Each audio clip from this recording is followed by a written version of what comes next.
Up and get driving in the fast lane here on Beaver County Radio. It's the morning show that talks about what's happening in the news, locally, regionally, and nationally. There's also music to get you started for the day. It's all brought to you by Patriot Home Care. And now, here is the host of the show, Frank Sparks. And we are back here on Driving in the Fast Lane. I'm Frank Sparks. Joining me now is Steve Higgins from the Larry Bruno Foundation as he makes his bi-weekly visit to Beaver County Radio. And you know what? We're going to take a break real quick here, and I'm going to fix. I'll tell you what to do. I'll just tell you on here. If you pull out your plug and plug it in the one over there by Noah, you'll be able to hear. Steve can't hear anybody right now. So there you go. Can you hear now? All right. There you go. All right. So Steve making his bi-weekly visit, but we haven't visited since before Christmas. So I haven't got to harass you at all about them. I texted you a little bit, but I haven't got to harass you. Your Crimson Tide started out the year losing to my Wolverines and finished the year losing to my Wolverines. What's going on there? Boy, Frank, you don't forget things, do you? No. Yeah, they kind of faded a little bit. Yeah. I think the Wolverines deserve credit, and, not so much blame the Tide, but I think the Wolverines deserve credit because they played, man. They came out, they were ready to play. They got in Milrose's head early. They did. The quarterback for Bama didn't have one of his better games. No. And it's just one of those things, you got to remember that's the first year of a new coach down there. Mm-hmm. And boy, oh boy, 4 losses in one season. They have gone like decades without losing 4 games before. Yeah. So it's quite an adjustment, and I'm sure the Tide fans are a little uptight. But we're willing to give them a chance, and we'll come out next year and see how it goes. No, I don't think either of us are used to our teams losing 4 games in a year like that because – same thing with Michigan. They screwed around with the quarterback to start the year and lost some games they shouldn't have. But I believe that instead of criticizing the Tide a little bit, I think Michigan deserves a lot of credit. Oh yeah, their defense is very stout. Do you think maybe too with Alabama it was more of a they were PO'd because they didn't get into the playoff when they probably should have been that 12th team? Frank, at one time in my life, if you'd have told me psychology played a big part in the game of football, I would have said you're crazy because I played a lot and I really didn't think of psychology when I was playing. Right. But it really, really does affect these guys, things like that. It's a big part of the game now. Right. And, it does. It's the difference between winning and losing. Well, a lot of these larger programs, especially with the NIL money now, you either perform or they're going to bring somebody else that's going to perform in your place. So, But you know what? I'll say this. With this season in college football, I expected to be a little disappointed because of all the new things that are going on. But I really enjoyed the season this year. The kids are still playing football. I was off during the Christmas season to stay with my daughter, and I watched a lot of football. And this is probably the best series, and I'm talking about all the bowl games, not just the playoff games and not just the bigger games. Of all the games I watched, there were a lot of good football games. Even like that Pitt game, even though you might have been disappointed they had lost, when's the last time you saw a 6 overtime game in college football? This season was amazing. Yeah. It was. I expected to be disappointed and to be complaining about things, but when you just focus on what's going on between the lines, it was a great season. Absolutely. It really was. All right. Well, speaking of great seasons, the Larry Bruno Foundation, you got the new Hall of Achievement. You're almost done. You're getting everything ready. The sign. You got the sign. The sign is ordered. I saw the picture of it. I like it. It's being manufactured. We put out a little message on Facebook, and we were a little short of our budget. And these guys, I tell you, they come through. These supporters. People realize, Frank, that in order to have a great society, you have to have balance. Right. You have to have the education. You have to have the political aspects there. And, with all this hard work, you have to have recreation to balance things out. And I'm so happy that people realize that, and they're responding to our requests. We work entirely on donations. Right. Okay, 100%. So it's very important that we're supported by the community. And I tell you what, a big thank you goes out to our community. They came through with some bucks, and we have this sign project complete. And when you see this sign, it's going to light up Seventh you'll Avenue. like it. It's going to be so exciting. And we're looking now. We're probably going to have our grand opening sometime in April. And we're just going to go from now to then, and we're going to get the details worked out. And when we open our doors, there's going to be a beautiful sports museum for people from the whole county, from the whole world to come visit. And we can't wait. Well, our guest this week is going to be an inductee that's coming up this year, a 1970 Beaver Falls High School grad in Ken Wagoner. Ken Wagoner. You know, we announced our inductee group a couple weeks ago, and I got to tell you, if I may take a step back for a minute, we haven't had a response for an inductee in quite a while like we have when we announced Ken Wagoner. And you have to go back to Bucky Muchler, okay, our very first class in 2011 when we brought in Joe Namath, Larry Bruno, and Jim Muchler. The outpouring for Jim Muchler. Now, let me remind you, Frankie, when you're on a show with Namath, you're always going to be second. Right, absolutely. I mean, it's hard to upstage Joe Willie, right? Well, the outpour we had for Jim Muchler was amazing. So you got to remember, Jim Muchler, he had the same attributes that Kenny Wagoner has. He had that All-American boy thing going on. Okay. And he was so beloved by his friends. And then you throw this in with the athletic ability that these two guys had. And when we announced that Muchler was coming, that's my parents' era. He graduated 48. Okay. 1948. Right. People were coming out of the woodwork. Is Jimmy really going to be here? The look on their face, they just wanted to come and say hi and shake his hand and say thank you. And guess what?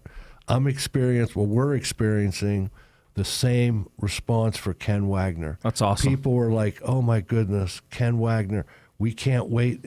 You know, people are going to come to that dinner in July just to say hi to Ken and to shake his hand and to thank him, okay? Now, a lot of people that aren't familiar with Ken, he comes from an athletic family in Beaver Falls.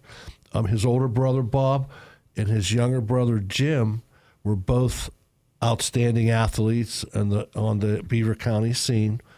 Kenny probably became, first time he became noticed was, outside of Beaver Falls, he was the starting second baseman on the WPIAL championship baseball team of 1969, which is probably arguably Beaver Falls' best baseball team ever. They have the record for 23 wins, which is a school record. Okay. He follows that up the next year as a starting guard on the Beaver Falls basketball team that were WPIAL champions and state champions, and they were Beaver Falls' first state champions, and went on to play at Pitt. But, that state championship will resonate, in my lifetime. I was a junior high student in the late 60s. Right. And the centennial celebration in 68 was a huge thing that happened in our town. The Joe Namath Super Bowl in 69, the parade and banquet, and then the state championship was right there with all these things. And these guys, what they did in 1970 was amazing.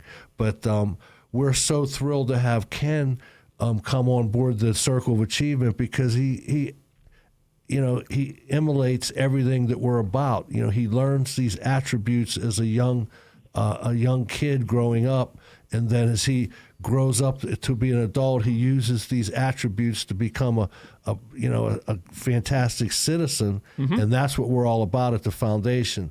We just don't want you to be a good athlete and say, okay, we're going to induct you.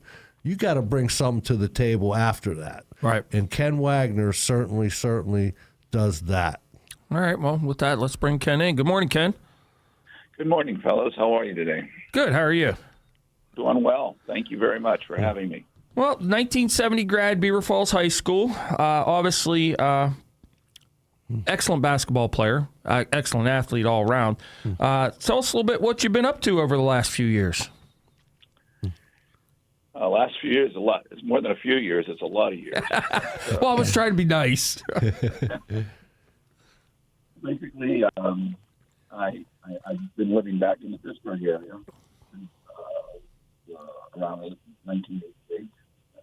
I'm living here with my family in the Highland Park area of Pittsburgh. I'm a Christian pastor, involved in ministry, and my involvement was mainly with people from mainland China who were graduate students and business scholars at the University of Pittsburgh and Carnegie Mellon and Duquesne and other places as well. And so that's what I had been doing until I retired a couple of years ago. And so my family and I still live here in the Highland Park area. And so that's what our life has been all about. So what's it mean to you coming in July to be inducted into your hometown Hall of Fame in the Larry Bruno Foundation and the Circle Achievement? Well, it certainly brings back a lot of wonderful memories of friends that I had there with my two brothers that you mentioned, and the different sports that each one of us played in, and a lot of wonderful memories of my mother and father being at football games, basketball games, and baseball games, and people coming to our home in the summertime after baseball to gather together for hot dogs on the grill and just to play around the house. Probably the athletic world was the social life for our family. Okay, that's how we met all the people that we knew, basically. A lot of friends were developed through the years, a lot of enjoyment together. Significant amount of competition between me and my brothers, all right, which was very helpful, and parents that were just so very supportive of what we had done and want to do everything that they could do just to help us to grow, not only in the athletic world, but more in our personal lives. And so many good friends. My greatest regret is I haven't been back for a long time. When I get through the area, it's just good just to drive through and to see how things have changed. But basically, I still got wonderful memories and opportunities when people that either a text or an email or some random conversation of meeting somebody else, all the connections that Beaver Falls has talked about very much so. Kenny, I have so many memories of watching you play baseball, and especially that 69 season. I could remember the crowds that would gather behind the high school to watch those games. And the baseball program at Beaver Falls in the 60s was unparalleled. It was the best anywhere. And I always attribute that to our Little League program that started in the early 50s that taught you guys how to play baseball. And by the time that the mid and late 60s were coming around, we were the best baseball city around. Talk a little bit about playing baseball that year in 69 and some of the players that you had on your team, because that team is recognized as maybe the best baseball team in Beaver Falls history. That was a wonderful year, and everything came together. I think the other thing that was special about that time was Blackhawk High School did not exist at that time, okay? And so I grew up out in Chippewa, and so the majority of people who went to what was called Highland Suburban Junior High School went to Beaver Falls. So there was a little bit of competition through the junior high years between Beaver Falls and Chippewa, okay? But when we would gather together in high school, you had the gathering of two communities that had their own separate athletic programs into one. So you're right. There was a lot of Little League baseball, and probably that was the more organized of all the sports back then, I would think, my memory. And so when we gathered, there's just a lot of really good athletes and a lot of fundamentals that were taught in a young age. So much so that back then in high school, we were still using wooden bats, okay, no aluminum bats or anything like that. We were not a tremendously home run hitting team, but we had a wonderful pitching staff. Hal McLean, Ron Shiro, Denny Caldwell, Terry Tellman, who was probably the fourth pitcher and didn't pitch much, but he was just as good as everybody else. We were just a well-rounded defensive and offensive team that scored not so much by hitting home runs, but just tons of people getting on base and moving players around the base path. Kenny, your coach, then, Joe Smarts, is going to join you as an inductee in July.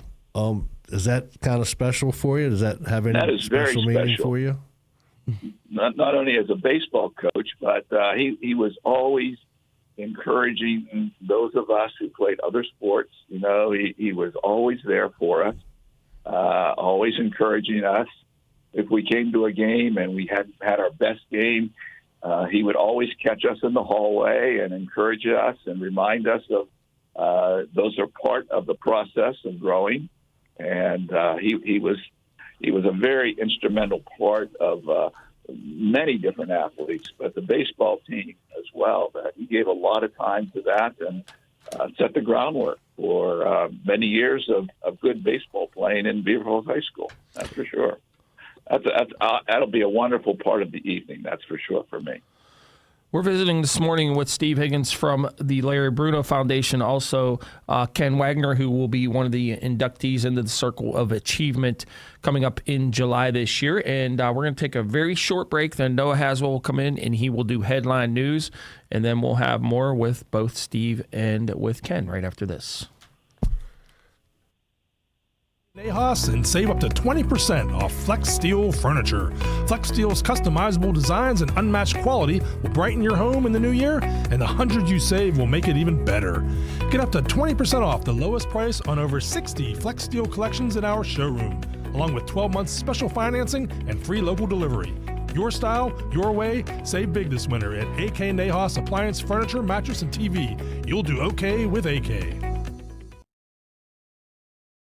Looking for home services? Call Patriot Home Care in Beaver Falls. Their staff provides company, conversation, and companionship to all patients, ensuring medications are taken on time, participating in fun community activities, personal care, meal prep, and light household work are all services provided by Patriot Home Care, all thanks to the hardworking and selfless team members. Call Patriot Home Care at 724-506-8911 or stop in Patriot Home Care, 1225 7th Avenue, Beaver Falls.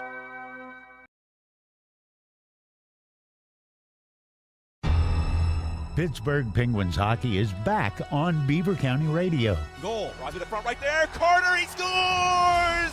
Big goal for Big Jeff! Tune in all season long as the revamped Pittsburgh Penguins are on a quest to win their 6th Stanley Cup. Penguins hockey on Beaver County Radio is brought to you by St. Barnabas Healthcare System, Falcone's Moon Township Ford, Patriot Home Care, Forward RX, and Beaver County Radio.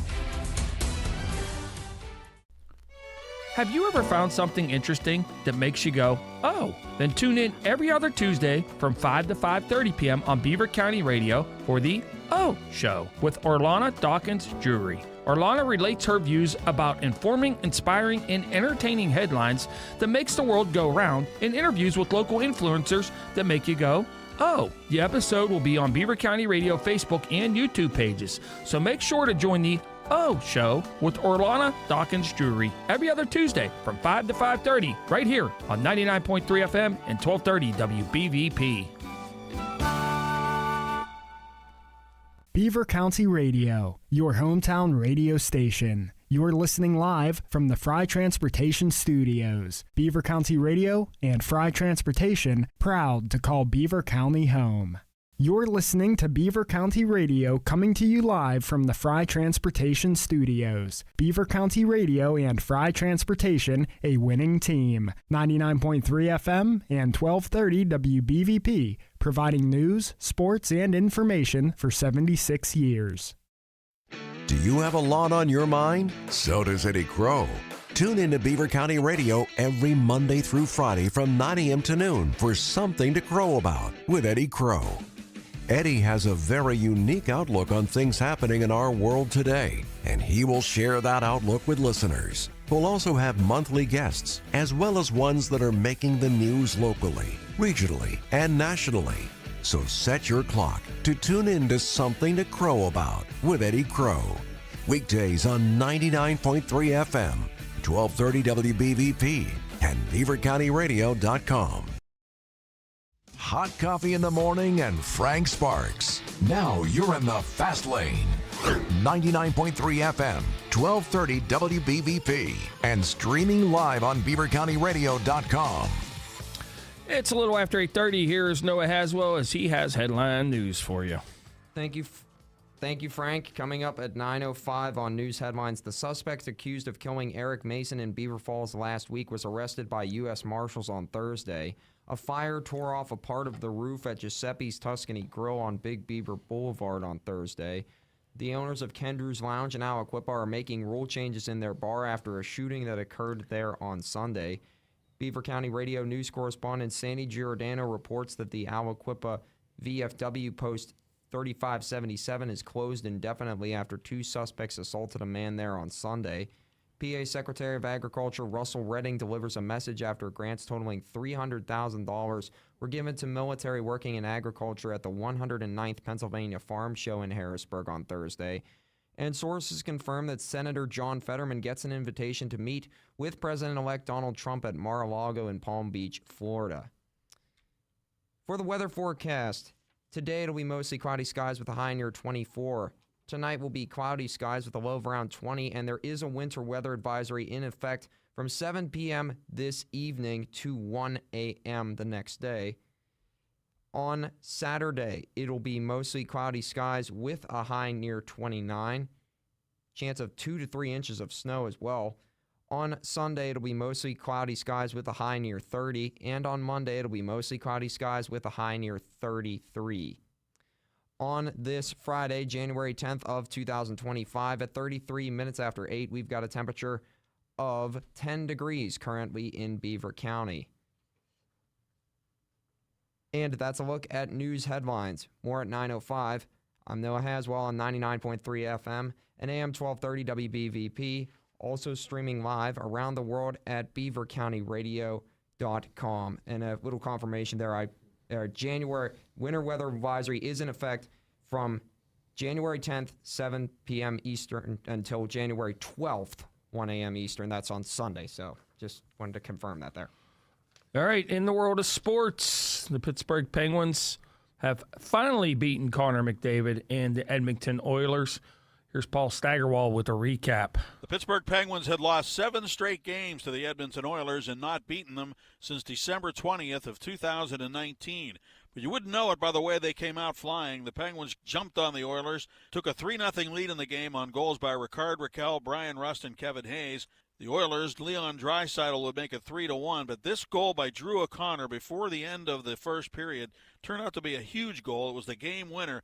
It kind of stopped the bleeding and put the Penguins on a path to a big win. To the near side, to the circle, to Drew O'Connor off the bench. He scores! Great shot, kid! 1 in a million. 4-1 Penguins, and they're back to a 3-goal lead. The Penguins would get the next goal, too, in the second period when Sidney Crosby scored on the power play. And after that, it was 2 more goals from the Oilers, Draisaitl and Nugent Hopkins scoring for Edmonton, and the Penguins held the fort and won it by a score of 5-3 with Alex Nedeljkovic making 40 saves, a spectacular performance for him against the high-flying Edmonton Oilers. This is Paul Steigerwald for the Penguins Radio Network. All right, the Pittsburgh Penguins will next be in action tomorrow afternoon as they host the Ottawa Senators at the Paint Can in Pittsburgh. Airtime here on 99.3 FM and 1230 WBVP is set for 3:30 p.m. Puck drop just after 4. Speaking of the Penguins and their captain, Sidney Crosby, with his goal and 2 assists, he moved into 9th place on the NHL's career scoring list as the Penguins beat Connor McDavid and the Oilers last night. He now was tied, with the first goal that Brian Rust scored, he tied Joe Sakic with 1,641 points. Well, then after that, Drew O'Connor's goal, that made Crosby alone in 9th place. Drew Allar's critical interception sealed Penn State's loss to Notre Dame in the college football playoff semifinal last night at the Orange Bowl. Allar entered with just 7 interceptions this season, but he threw an off-target pass over the middle toward receiver Amari Evans with 33 seconds remaining. Well, that pass ended up in the hands of Notre Dame cornerback Christian Gray. The Irish, not needing many yards to get in kicker Mitch Jeter's range, moved inside the 25. Jeter nailed a 41-yarder with 7 seconds remaining in the game. Notre Dame comes away with a 27-24 victory. They'll now move on to Atlanta and will take on the winner of Ohio State and Texas. That game is tonight, the Cotton Bowl, and once that happens, January 20th will be that championship game.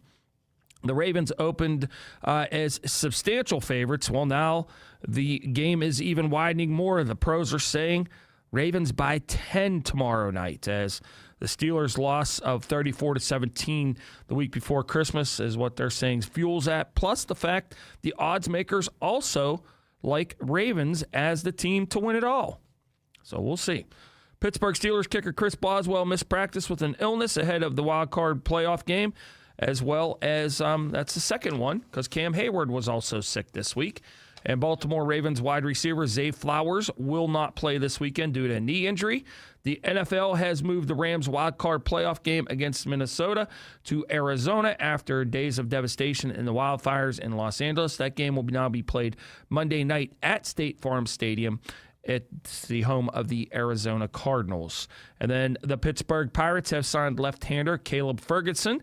They agreed to a $3 million one-year deal pending a successful physical. The 28-year-old is 19-13 with 5 saves and a 3.68 ERA in 263 games with the Dodgers, the Yankees, and the Astros. High school basketball tonight, we have New Brighton traveling to Freedom to take on the Bulldogs. 7 o'clock airtime, 7:30 will be tip-off of that game. And as we said, once again, we will have Penguins action for you both Saturday and Sunday, as the Pens will take on Edmonton on Saturday. And a member of the quarter-century team announced yesterday, Jake Gensel and the Tampa Bay Lightning will be in town for a 5 o'clock game on Sunday with a 4:30 start. That is a look at sports. And we'll have more for you on our website, beavercountyradio.com. And thank you for tuning in this morning. Our visitor visiting with us is Steve Higgins. He's here every other week usually, but we had a little break because of the holidays.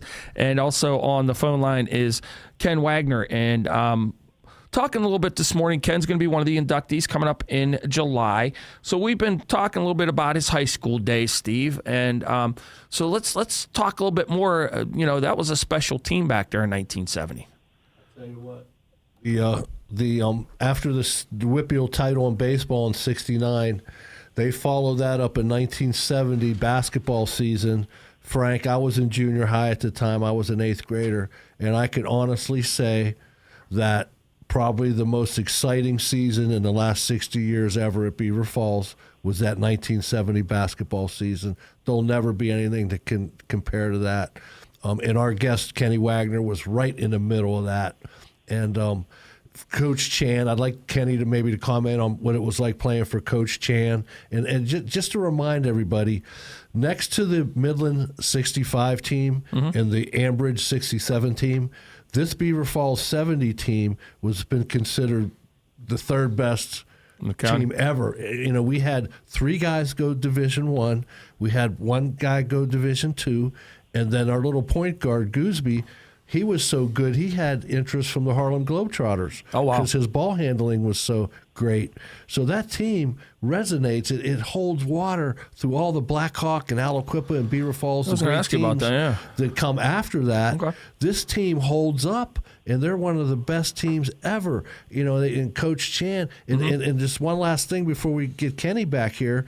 They beat Shenley, who Shenley was nationally ranked. They had 3 guys that were probably the best players in the state, and Maurice Lucas, Ricky Coleman, and Bernard Hobson. And Beaver Falls not only beat them once, they beat them twice. Wow. Yeah, I was going to ask you about that because I know, more in my era, the Podbilski teams of Beaver Falls they had a very nice run there as well, and that was one of the more well-known teams in Beaver Falls as well. So this one stands up over even that one. It really does. Wow. So I'd like to hear Kenny's thoughts on what it was like playing for that 70 team and Coach Jan. All right, Kenny. It was a great experience and a wonderful year, and Coach Chan loved to scrimmage and just play, and back then we would scrimmage different high school teams as soon as you were allowed to do those things, and it was clear that we knew that we had a really pretty good team that year, and he worked us hard. We were in great shape physically. Obviously, we had a first-team All-Stater in Al Hamil, and then Oscar Jackson was a junior. So the next year he was first-team All-State. So we had two really, really good players. Denny Kopko was really very solid and went on to have a very good career at Slippery Rock. You mentioned Gary Gooseby. He and I were the guards. Hal McLean was the sixth man. Hal could kind of do everything. And he was very unselfish, didn't necessarily feel like he needed to play a lot, but when he played, things always happened. He was always in the middle of something going on that was always good. And Chuck Pilchard and Jerome Mention were the other two that contributed and played. But it was just a very solid team. And the other thing that a lot of people don't know is we had a really good JV team. And so practices were not easy, okay? And one of the things I remember most, one of the things is the day before we played our state championship game, we were somewhere out in the Hershey area or Harrisburg, wherever we were playing the finals, and we were just practicing at a high school, and we were practicing against our JV team. And if you would not have known who was the varsity team for part of that scrimmage, you wouldn't have known what was the first team. I mean, the JVs were putting it to us. And I think everybody's getting a little concerned. Here we're supposed to have our biggest game of the year next. And they finally got to the point where they started intimidating us by talking, okay? And it got the first team kind of riled up. And so things changed really quickly, and we had a great 10-minute final minutes to the practice where we changed the tone of that really quickly. And it got to the point that finally Coach Sand says, we're ready, okay? And so we walked out of that building knowing that we got all the bad stuff out of the way, and we were ready to play the next night. It was the experience of the fans that packed the gymnasium. The gymnasium was packed by the start of the JV game. If you didn't get there by then, you didn't get a seat. Okay. And for the varsity players, we would watch the JV game. And when we left to get dressed for the game, 3 people would take our seat. Okay. They were just packed in there. Right. The student body was great. The town really got behind it. It was just a wonderful, wonderful memory of playing in Section 3, okay? Newcastle was our first section game. Back then, only the section champion went on to play in the playoffs. And we opened up at Newcastle, and my memory is they were the preseason favorites to win Section 3, and we were not mentioned in the possibility of even coming close to that. And so back then, they played a 1-3-1 defense, very aggressive, very, very hard to go against, and especially on their home court, they were very, very difficult to beat. And that's where we opened our season, the section season. So from the month of December all through the end of that until we played them, every day we practiced, not against the team that we were playing in December, but we practiced to get ready for Newcastle and to play against their 1-3-1 zone. And so we did play Shenley in December, and they came out in a 1-3-1 zone, and we killed them, okay? And so it was like they didn't realize we had been practicing against that type of defense for weeks. And so by the time we got to Newcastle, we were ready, and it was a great game. We beat them, obviously. That was the biggest upset that everybody had. And I do remember somehow I got an article from a Newcastle paper that said last night, I think we may have seen the next section champion for this year, and it wasn't Newcastle. It was Beaver Falls. Wow. And so that's how that year started. Obviously, we lost 2 games at Sharon, at Farrell. 2 really good teams, of course. Oh, yeah. Both those games we lost, one in single overtime, one in double overtime. Oh. So we were tied with Sharon. We played at Westminster College for who will be the champion of the section and able to go on. We win by 1 point. Oh, what a game. What a game. And so Sharon easily could have been the state champions that year. Okay, we played them 3 times, and the cumulative score is they beat us by 1 in those games. Okay, that's how close we were, and so it was, and so to be there and to play in our home court and have all the people there, and just the afterwards and on Saturdays walking down through town and just people coming up and talking to you and. So it was just a great experience. It was a long time before Beaver Falls had won a section title, so everybody was ready for it, and we were just riding a wave of everybody enjoying it as well. So, Kenny, I could remember listening to that Sharon game on the radio. Now, was that the game? Did you make a layup at the end of the game on that one? Or was that the Altoona game? That is true, okay. And it's obvious that I was the last person that anybody ever thought was going to take that shot, okay. That wasn't necessarily my strength, okay. And so I'm sure they thought, the other team, don't worry about this guy. Let's worry about these other guys, okay. And so it was just back and forth. The only thing my memory is the ball kind of hung on the rim. Right. Okay? It wasn't off the backboard and in with no touch. It was just hung there for a while. Oh, my God. And it was almost like the shouting and the cheering from our side of the gym forced that ball to go into the hoop. You know, I think Chuck Wilson might have been doing the game. I was listening on BVP, so that's why I love WBVP. They've been with us the whole way. And I could remember him calling that play, and the ball, he said, it's rolling around the rim. It's right. It falls in. And we were jumping up and down, and we were going crazy and everything. And, oh, my goodness, just the memory. It was the greatest thing ever. How about Coach Chan? What's your memories of Coach Chan? Well, first of all, I mean, he was a disciplinarian, okay? He knew what he wanted us to do, okay? And he had been there before from previous coaching experiences. None of us had ever been to that type of an atmosphere. So we had a confidence in what he was going to do. He let us play, okay? And, he told us what to do, and then we just go out and did it. And it wasn't like he was always calling every play or everything like that, but we knew what we needed to do. One of the memories I have of that is after the championship game, the state championship game, we were in the locker room and there were different reporters there. And one of them came up to him, and I was just standing there and I was listening, and they said, Coach, you got a great team here. Is there anybody who you could not beat, any high school team you could not beat? And he said, well, obviously, we lost 4 games that year, so there are teams that could beat us. But he said this. He goes, I'll take my chances against anybody in 2 out of 3. Right, okay. Right.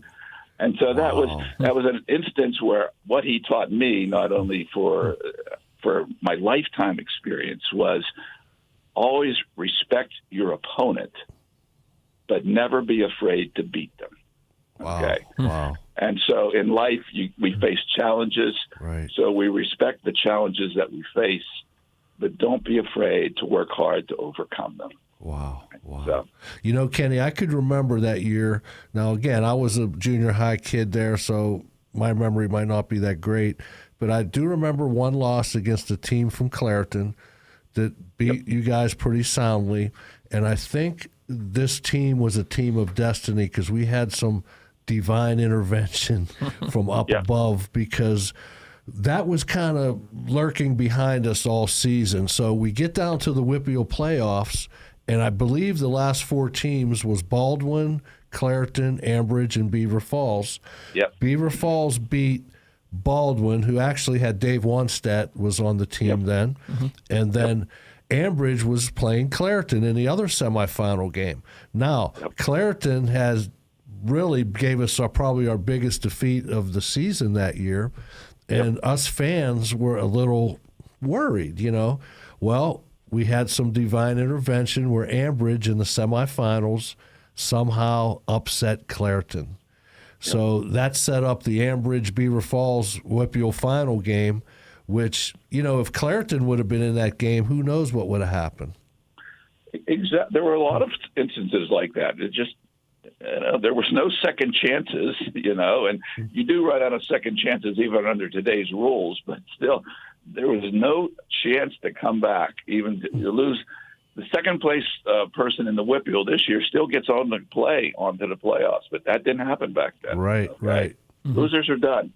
And so Ambridge was in our section up until that year. They were taking out. So that was another Section 3 game, okay? Yeah. And so we knew what we faced. We played them in like the preseason, and we played up until that year. We played them every year, twice a year. So here we are in the WPIAL championship, and we're just feel like we're playing another Section 3 team, okay? And knowing that you're exactly right. When we played Clairton in the Midland tournament, their first half was so good, ours was so bad. I never would have imagined we would have been beaten that badly in a half of basketball that year. Mm-hmm. We came back and made it close, but they beat us, okay? And it would have been interesting to see again what would have happened the second time. I would have gone with Coach Jan. We'll play everybody 2 out of 3. Right. I've learned a lot of times that wakes your team up, though. When you get it handed to you like that, it wakes you up because you're in such a lull of knowing that you guys are good and being so good, and then all of a sudden, somebody comes in and hands it to you, and you're like, oh man, we better up our game. And then that's usually that's why I always say I'll take a hot team over a good team any day of the week. Yep. Mm-hmm. Well, that was our game against Clairton was our last game before my memory before the section started. So, right. Okay. Wow. All right. So after high school, your basketball career didn't end there. At that point, you went on to the University of Pittsburgh. Tell us a little bit about that, because you had some special times there, making a Final Four appearance and everything. That was another wonderful opportunity. God has provided me a lot of good opportunities to have great memories. Okay, and so I was not heavily recruited. I thought I was going to go to Clarion, but I ended up going to Pitt, and it was a wonderful experience. Played under Coach Buzz Riddle, a wonderful man. That was when I started. Freshmen weren't allowed to play. My freshman coach was Tim Gergerich, who went on to coach professionally, and just many opportunities. I played with Billy Knight, All-American. Mickey Martin, I played against at Baldwin, who was there. You mentioned Dave Wanstead. He and I became friends there. He would always say, "You guys beat us." That was the one thing he'd always say to people when we were together. So the great thing about my years at Pitt were our record, our senior year at Pitt was the same as the senior year at Beaver Falls. We were 25-4. Okay, we probably weren't expected to do too much, but in the same way, we all realized that something was special going on in our senior year. And we lost our first game at West Virginia by 4 points, even though we had practiced and we knew exactly what we were able to do. What we didn't do that time was just make the shot, okay? But then we won 22 in a row. Wow. Okay? Wow. And that just changed it. And basically, we played 9 deep, and 7 of us were either from the WPIAL or the City League of Pittsburgh. And so it was just a completely different way the game is today. We were all local, and after the other guys on the team, most of them were from the city and the WPIAL as well. So we were just really close. Similar things. student body got excited, fans got excited. It was just a great year, and to end up in the play in the Elite Eight is a great memory and one I'll never forget. And every March, I'm just reminded of that wonderful opportunity I had. What was Billy Knight like? Was he really as good as they say he was? He was. He was better than what they say he is. Really better. Not only was he an All-American basketball player, he's an All-American person. So, and he was so much fun to play with. And he was when we played at UCLA. I don't know if he still holds the record or not, but for many years he had more points from a visiting player than anybody else. Many years, and in that game, it got to the point where I remember playing in this one play. You run your offense oftentimes dictates by what the defense gives you. Well, I remember I told him, just do this, and we're going to get you the ball. Yeah. I don't care what they were playing, and he got it, and he just scored at will against you. They could not stop.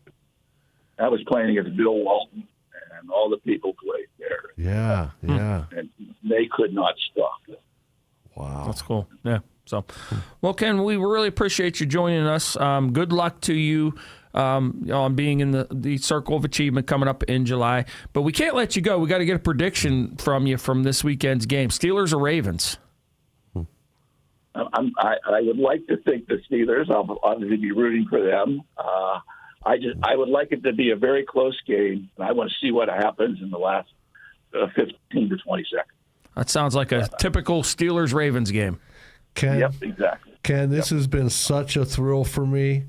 You are, I mean, we all consider you a hometown hero. I mean, guys that are my era that were around when you were playing days in Beaver Falls will never forget you and never forget your teams that you played on.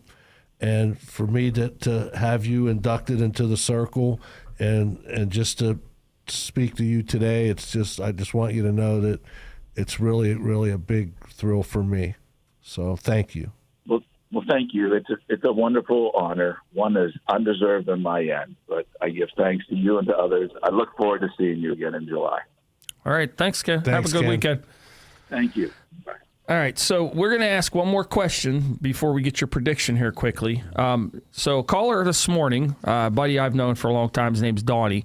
He asked about the Tom Liberty team of Blackhawk. If that team, if there was a merge between Beaver Falls and them, would that team have ran the table? That was the year that we split. Okay, Tommy's senior year. So first of all, Tommy Liberty's family was from downtown. Right. He used to be part of our neighborhood group of growing up. So Tommy wanted to play for Larry Bruno in the worst way as he was growing up. As it turns out, his family moved up to Chippewa. He ended up going to Blackhawk. And that was the first year of the split, was Tommy's senior year. Now, if people remember, Tom led the county in scoring that year as a running back, okay? If they would have not merged that year, okay, our backfield would have been Tom Liberty, Mike DeCellis, and they had a guy named Marty Shriver who had passed away young that was a wonderful running back. And we had another fullback named Dominic Pisani that could run through a brick wall, okay? Mm-hmm. So that would have been our backfield, all right? It would have probably been maybe a Whippeal title there because those two teams, Blackhawk was so good back then. Tommy Liberty was the best running back in the county. And I fantasize about that merger being put back a year or two and us having those guys on our team. And it was a good chance to, we were 7-1-1 my senior year, 6-3 my junior year. So we would have been, oh my God, that would have been like a dream team. All right, we got about 3 seconds. Ravens, Steelers. Ravens. I'm with you on that one. All right. Ravens. See you in 2 weeks, Steve. Thank you. All right. You're listening to 99.3 FM, presented by St. Barnabas, in addition to 1230 WBVP Beaver Falls.